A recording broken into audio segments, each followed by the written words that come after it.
الحمد للہ رب العالمین والعاقبۃ للمتقین والصلاة والسلام علیک یا رسول اللہ۔ نبی کریم صلی اللہ تعالی علیہ وسلم جب حضرت یوسف علیہ السلام کا ذکر فرماتے تو آپ فرماتے خود نبی ہیں، باپ یعقوب علیہ السلام نبی ہیں، دادا اسحاق علیہ السلام وہ بھی نبی ہیں، پردادا حضرت ابراہیم علیہ السلام وہ بھی نبی ہیں۔ حضرت یوسف علیہ السلام کی آزمائش کنویں سے نکال کر مصر کے بازار سے آپ عزیز مصر کے گھر میں رہنے لگے۔ وہاں پر آپ کی دیکھ بھال ہوتی، جب جوانی کا ٹائم آیا آپ خوبصورت بہت تھے۔ حضرت یوسف علیہ السلام جب جوانی پر پہنچے تو آپ اپنے چہرے پر کپ رکھا کرتے تھے جو آپ کو دیکھتا ہی رہ جاتا تھا۔ زلیخا آپ پر فریفتہ ہو گئی، اپنے اوپر قابو نہ رکھ سکی، وہ بند کوٹری میں لے گئی، ساتوں دروازے اس نے بند کر دیے اور برائی کا ارادہ کیا۔ اللہ فرماتا ہے کہ ہم نے یوسف سے برائی کو پھیر دیا۔ اللہ خود قرآن میں فرماتا ہے کہ ہم نے یوسف سے برائی کو پھیر دیا۔ تو جب حضرت یوسف علیہ السلام اپنے آپ کو بچا کر وہاں سے بھاگے تو زلیخا پیچھے بھاگی اور پیچھے سے یوسف علیہ السلام کا قمیض کو کھینچا تو وہ پھاڑ دیا۔ دروازے پر پہنچے تو عزیز مصر کھڑا ہوا تھا، اس نے دیکھا یہ کیا معاملہ ہے۔ وزیر اعظم کی بیوی تھی، اس نے حضرت یوسف علیہ السلام پہ الزام لگا دیا، دیکھو ہمارے گھر میں پلتا تھا لیکن اس نے خیال نہیں کیا اور پھر امانت میں خیانت کرنے لگا، میری عزت پر حملہ کیا۔ یوسف علیہ السلام نے کہا کہ میں بے قصور ہوں۔ عزیز مصر نے کہا کہ کیسے پتہ لگے گا کہ تم بے قصور ہو؟ 4 ماہ کا بچہ جو حضرت زلیخا کے ماموں کا بچہ تھا وہ لیٹا ہوا تھا جھولے کے اندر، اللہ تعالیٰ نے اس کے بولنے کی صلاحیت دی۔ وہ 4 مہینے کا بچہ بولا، اس کا ذکر آیتوں میں اللہ تعالیٰ ارشاد فرماتا ہے۔ اس بچے نے کہا کہ اگر قمیص آگے سے پھٹی ہے تو بھی زلیخا سچی ہے، کیونکہ یوسف علیہ السلام حملہ کر رہے ہوں گے، زلیخا نے بچاؤ کیا ہوگا۔ اگر قمیص پیچھے سے پھٹی ہے تو بھی حضرت یوسف علیہ السلام سچے ہیں، قمیص پیچھے سے پھٹی ہوئی تھی۔ عزیز مصر سمجھ گیا کہ معاملہ جو ہے وہ ہمارے ہی گھر سے خراب ہے۔ اس نے کہا وزیر اعظم ہوں، بدنامی ہوگی، بار بات نکلے گی۔ تو اس نے کہنے لگا سزا سوچنے لگا، اتنے میں زلیخا نے کہا کہ سخت سزا دی جائے یا ایسا کیا جائے اسے قید میں ڈال دیا جائے۔ وہ چاہتی بھی نہیں تھی کہ کوئی سزا دی جائے کیونکہ محبت کرتی تھی۔ تو حضرت یوسف علیہ السلام نے پھر وہاں قید میں رہنا پسند کیا۔ 12 سال آپ جیل میں رہے، 12 سال آپ جیل میں رہے، اس کی سزا کاٹی جو آپ نے کیا بھی نہ تھا۔ اللہ تعالیٰ نے آپ کو خوابوں کی تعبیر کا علم سکھایا تھا، عطا کیا تھا۔ جیل میں آپ تبلیغ کرتے، 2 قیدی تھے وہاں پر، انہوں نے حضرت یوسف علیہ السلام سے مذاق کیا۔ انہوں نے کہا یوسف علیہ السلام کو ہم نے خواب دیکھا ہے، ایک نے کہا کہ میں شراب نچوڑ کر بادشاہ کو پلا رہا ہوں، دوسرے نے کہا کہ میرے سر پر کچھ روٹیاں ہیں وہ پرندے نوچ نوچ کر کھا رہے ہیں۔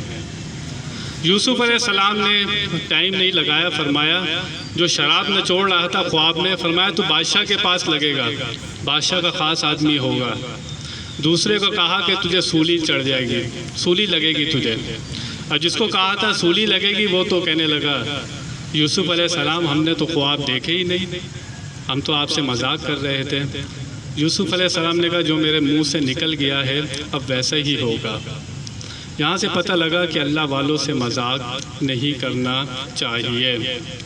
حضور غوث اعظم ولیوں کے سردار آپ کے زمانے میں نوجوان لڑکے تھے، انہوں نے کہا ان کی کرامات بہت مشہور ہیں، آؤ ان کو آزماتے ہیں۔ ایک کو مردہ بنا دیا، ڈولی میں رکھ دیا، کہا جنازہ پڑھانے کے لیے غوث پاک کے پاس جائیں گے، جب وہ تیسری چوتھی تکبیر کہیں تو تم اٹھ کر کھڑے ہو جانا۔ ہم کہیں گے اتنے بڑے ولی بنتے ہیں، ان کو یہ نہیں پتہ کہ سامنے زندہ ہے یا مردہ ہے؟ یہ کہتے ہیں میں پورے عالم کو ایسے دیکھتا ہوں جیسے ہتھیلی پر رائی کا دانہ دیکھتا ہوں۔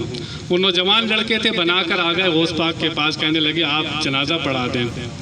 غوث پاک آنکھ والے تھے، فرمایا کسی اور سے پڑھا دو، کسی اور کے پاس چلے جا، وہ پڑھا دے گا، میں نہیں پڑھاتا۔ انہوں نے ضد کی، اصرار کیا، نہیں آپ سے ہی پڑھانا ہے۔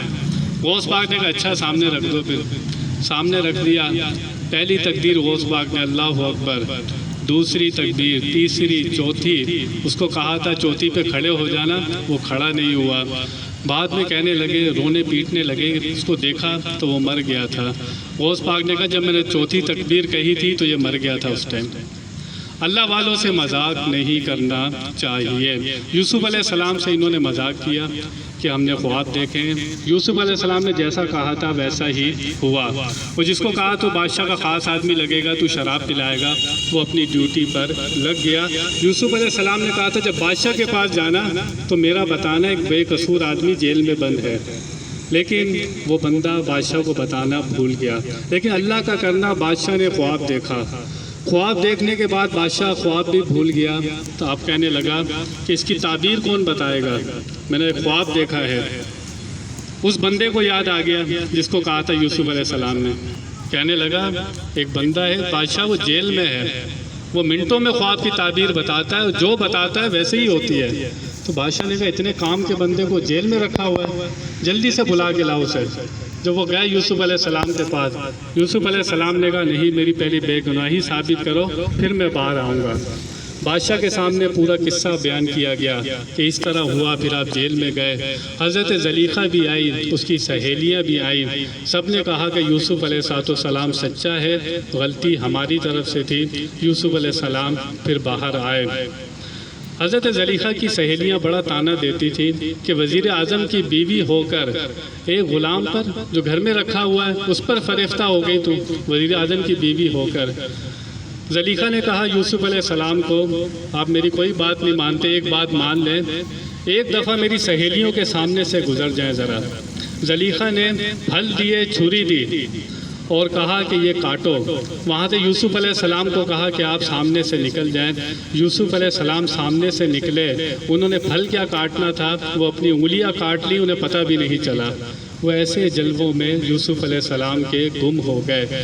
بوقت شہادت شہید، ہم سمجھتے ہیں شہید کو زخم لگتے ہیں، گولیاں لگتی ہیں، تلوار کے زخم لگتے ہیں، لیکن شہید کو اتنا بھی محسوس نہیں ہوتا جیسے آپ دودھ میں سے چیوٹی کو نکال دیتے ہیں۔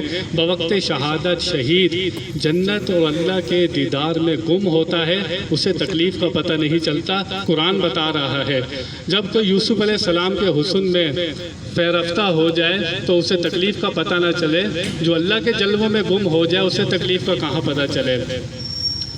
حضرت یوسف علیہ السلام، اس نے خواب دیکھا، تعبیر بتا دی کہ بادشاہ 7 سال تو بہت کھیتی ہوگی، بہت اناج ہوگا، بہت گندم ہوگی، لیکن 7 سال آپ کے پاس بڑے تنگ ہوں گے، قحط سالی ہوگی، اس وقت اناج نہیں ہوگا۔ 7 سالوں میں جو اناج ہوگا وہ آپ نے بچا کر رکھنا ہے اگلے 7 سالوں کے لیے۔ تو بادشاہ نے کہا یہ کام کون کرے گا؟ یوسف علیہ السلام نے کہا میری ڈیوٹی لگا دیں۔ تو یہاں سے پتہ لگا کسی کو یہ کام آتا ہو تو آگے بڑھ کر اس کو بتا دینا چاہیے یہ کام مجھے آتا ہے، یہ میں اچھے طریقے سے کر سکتا ہوں۔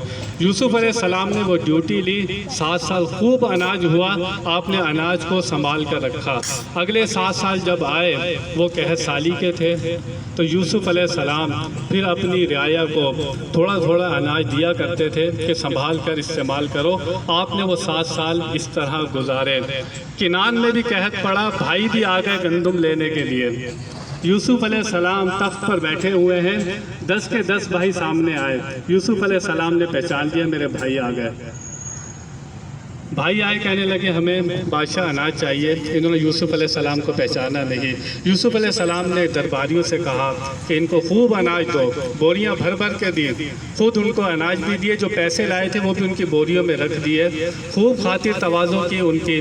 اور جب واپس جانے لگے تو یوسف علیہ السلام نے کہا تمہارا ایک بھائی اور بھی ہے بنیامین؟ کہنے لگے ہاں ہمارا ایک بھائی اور بھی ہے۔ وہ یوسف علیہ السلام کا سگا بھائی تھا۔ کہنے لگے جب دوبارہ آؤ نا گندم اناج لینے کے لیے تو بھائی کو لیتے آنا۔ پھر وہ بھائی کو لے کر آئے۔ جو یوسف علیہ السلام نے بنیامین کو بتایا کہ بنیامین میں تیرا بھائی ہوں سگا، تو وہ حیران ہوئے کہ کہاں کنویں میں ڈال آئے تھے، وہاں سے اللہ تعالیٰ نے مصر کا بادشاہ بنا دیا آپ کو۔ تو بھائیوں سے کہا یوسف علیہ السلام نے جب دوبارہ آؤ تو اپنے والدین کو بھی لے کر آنا۔ یعقوب علیہ السلام بھائیوں نے کہا کہ وہ کسی غم کی وجہ سے کسی کی جدائی میں رو رو کر ان کی آنکھیں جا چکی ہیں، نابینا ہو چکے ہیں، بینائی بہت کم ہو چکی ہے۔ یوسف علیہ السلام نے اپنا قمیض اتارا، قرآن میں واقعہ موجود ہے، اپنے بھائیوں کو دیا، کہنے لگے یعقوب علیہ السلام کی آنکھوں پہ ڈالنا، ان کی بینائی آ جائے گی۔ قمیض دیا اپنا اتار کر، بھائی لے کر گئے تو ابھی دور ہی تھے تو یعقوب علیہ السلام نے کہا مجھے یوسف کی خوشبو آ رہی ہے۔ اس کرتے کی خوشبو پہچان گئے، وہ کرتا آپ کی آنکھوں پر رکھا گیا تو آپ دیکھنے لگ گئے۔ تو جب جسم سے، نبی کے جسم سے تبرکات کی کتنی برکت ہوتی ہے۔ حضور اکرم صلی اللہ تعالی وسلم جب بال ترشواتے تھے تو صحابہ کرام میں تقسیم ہو جاتے تھے وہ بال۔ حضرت ام سلمہ کہتی ہیں مدینے میں کوئی بیمار ہو جاتا، انہوں نے چاندی کی ایک ڈبیا بنائی ہوئی تھی، اس کو پانی میں گھماتی، جو بیمار پیتا اس کو شفا ہو جاتی۔ قرآن سے ثابت ہے کہ حضرت یوسف علیہ السلام کے کرتے سے آنکھیں آ رہی ہیں، اور حضور اکرم صلی اللہ علیہ وسلم کے تبرکات کی کیا بات ہوگی۔ تو حضرت یعقوب علیہ السلام اور 11 بھائیوں نے آپ کو سجدہ کیا۔ وہ جو خواب آپ نے 12 سال پہلے دیکھا تھا، اپنے والد کو سنایا تھا کہ 11 تارے اور چاند سورج مجھے سجدہ کر رہے ہیں، اس کی تعبیر کتنے سالوں کے بعد ہوئی۔ تو یوسف علیہ السلام نے اپنے بھائیوں کو معاف کر دیا، کہا میں اللہ سے دعا کرتا ہوں کہ وہ بھی تمہیں معاف کر دے۔ اللہ تعالیٰ متقی لوگوں کو اور صبر کرنے والوں کی نیکی ضائع نہیں کرتا۔ اس لیے انسان کبھی پھنس جائے اور اپنی بے گناہی ثابت نہ کر سکے، کسی ادارے میں ہو، گھر میں ہو، اسے پتہ ہو میں سچا ہوں لیکن لوگ نہ مان رہے ہوں، تو اسے 2 کام کرنے چاہیے جو قرآن نے بتا دیے۔ ایک وہ صبر کرے، دوسرا وہ تقوی اختیار کرے۔ تقوی کے معنی اللہ سے ڈرنا، گناہوں سے بچنا، خاموش ہو کر بیٹھ جائے۔ یوسف علیہ السلام نے کہا جو صبر کرتا ہے، تقوی کرتا ہے، اللہ تعالیٰ اس کی بے گناہی کو ثابت کر دیتا ہے۔